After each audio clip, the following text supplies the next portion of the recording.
Kalau harus berumpama, Yakob Utama adalah sumur tua kebudayaan yang berlimpah kemuliaan.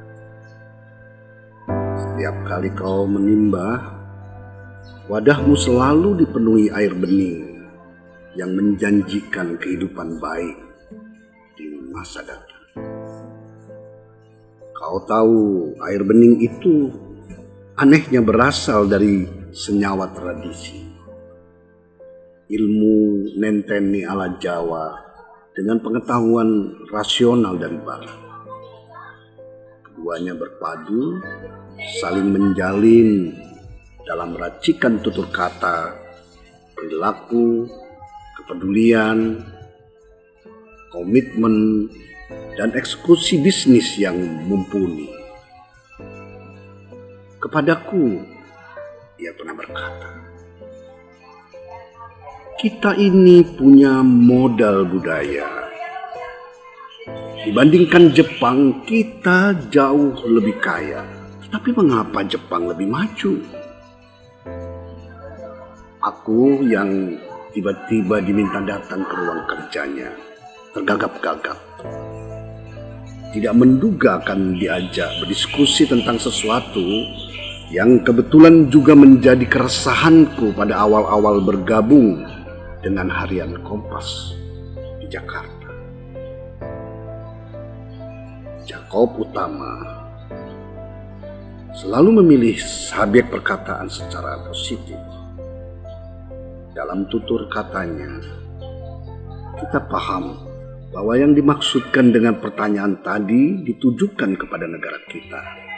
Mengapa Indonesia tidak bisa maju? Begitu sesungguhnya yang dia maksudkan, bukan? Tetapi itulah etika khas Yakob Utama. Sudah pasti pertanyaan itu mengusik, bukan sesuatu yang sederhana. Yakob Utama, aku yakin, sedang mengajakku membuat semacam pemetaan tentang kebudayaan yang menyangkut cara berpikir, berkata-kata, dan berperilaku dalam praktek kehidupan sehari-hari. Setahuku, Yakob tak pernah menerjemahkan kebudayaan menjadi sekadar kesenian. Apalagi cuma tempat untuk berkumpul dan kelangenan, lalu mengelap-ngelap tradisi agar kembali berkilau. Setelah beberapa lama berdiskusi, perlahan aku menyadari bahwa tak lama sebelum pertemuan ini, aku pernah berkirim surat kepadanya. Dalam surat itu, intinya aku ingin pencerahan dari Pak J.O. Begitu kami semua menyampaikan bahwa simpul-simpul kultural sebagai garis depan pertahanan masyarakat dalam mengelola kebudayaannya perlu dibentuk di berbagai kota. Pada simpul-simpul itulah rakyat bisa melakukan eksperimentasi untuk menemukan satu formula baru dalam menghadapi ancaman kepunahan, karena tertinggal dalam mengakses kebudayaan baru yang berhembus sangat kencang dari waktu ke waktu. Waktu itu Pak J.O. secara spontan mengambil contoh Bali. Intensitas kontak budaya yang tinggi bukan tidak mungkin mengarahkan pulau itu pada krisis kebudayaan yang tak bisa dikendalikan. Percepatan industri pariwisata budaya yang digagas pemerintah sejak tahun 1970-an bisa jadi membawa dampak signifikan pada kehancuran kebudayaan lokal. Jadi, perlu bentara ya, Bung? Tanya Pak J.O. Memang itulah tujuanku berkirim surat.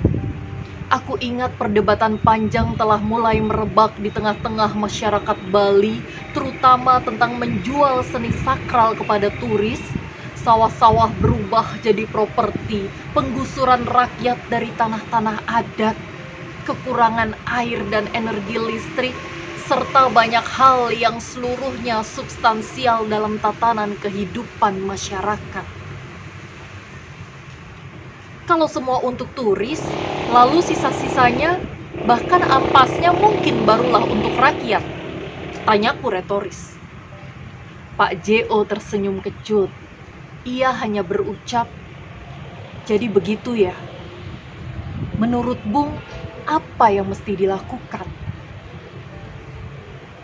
Aku tahu pasti, Pak J.O. bukan tipe pemikir yang frontal.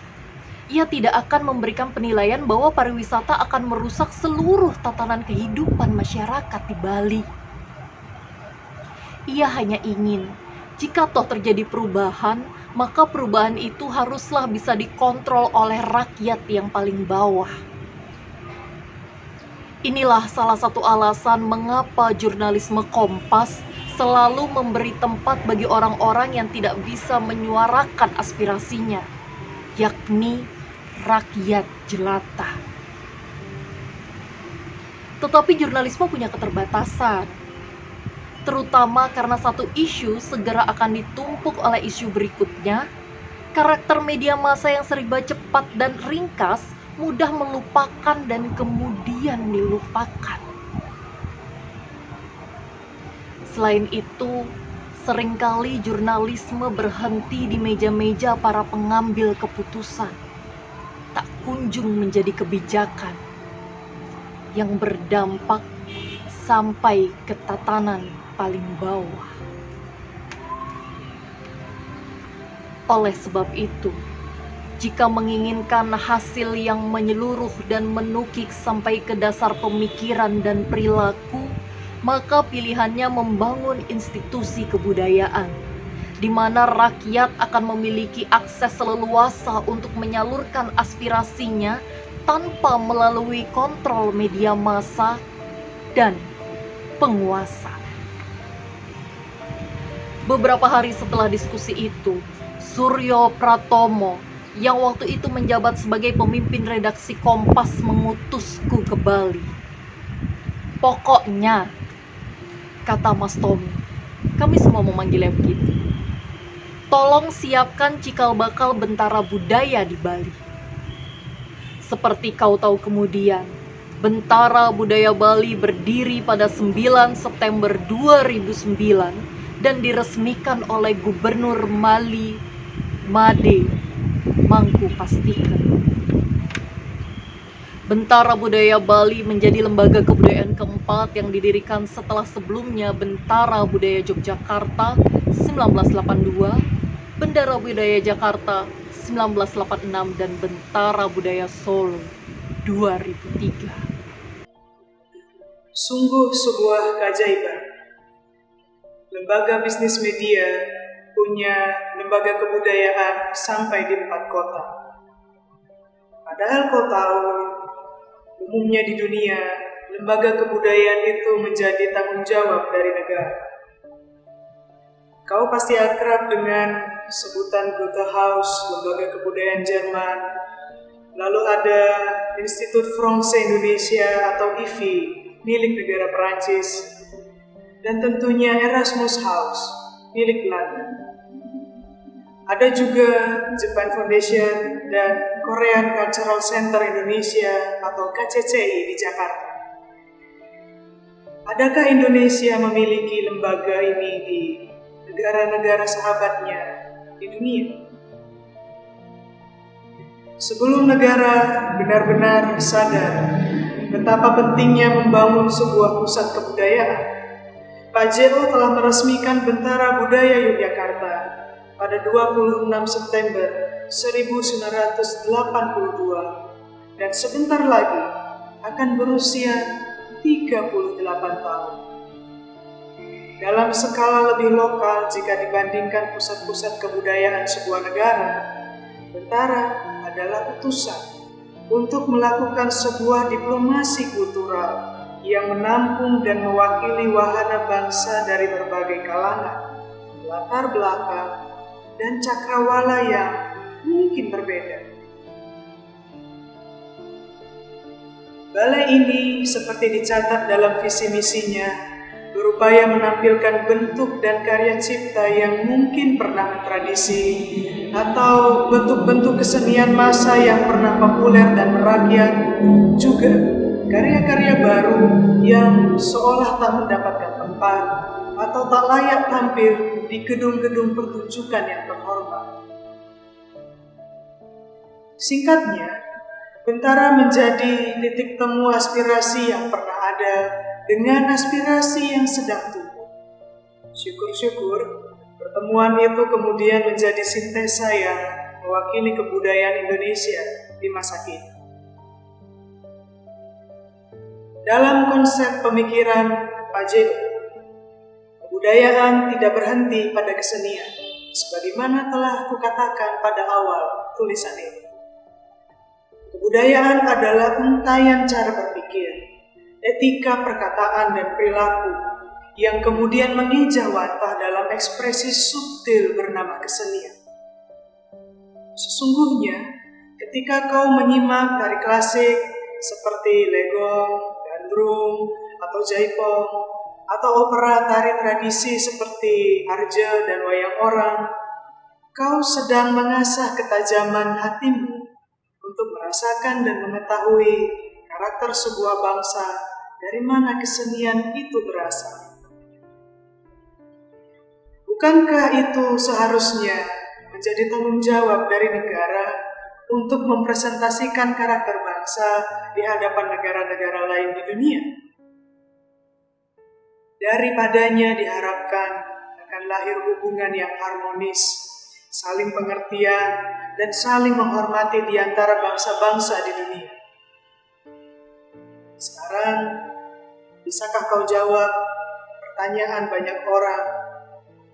Apa bangsa-bangsa seperti Jerman, Perancis, Belanda, dan Jepang selalu terasa lebih maju dan bermartabat dibandingkan dengan negara kita sendiri? Padahal, dalam waktu bersamaan, kita sesungguhnya juga mengingat negara-negara ini sebagai negara penjajah, bukan? Ingatan memang jadi begitu permisif ketika kita mulai membicarakan segala sesuatunya dari sisi kebudayaan.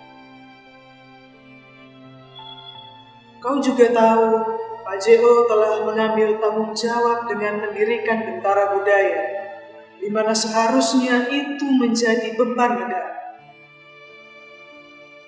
Jika harus menunggu, entah kapan ya? Kata Pak J.O. kepadaku dalam satu diskusi di toilet lantai dasar kantor kami di Palmerah Selatan, Jakarta. Tanpa sengaja kami bertemu, tepat di saat Mas ulangi.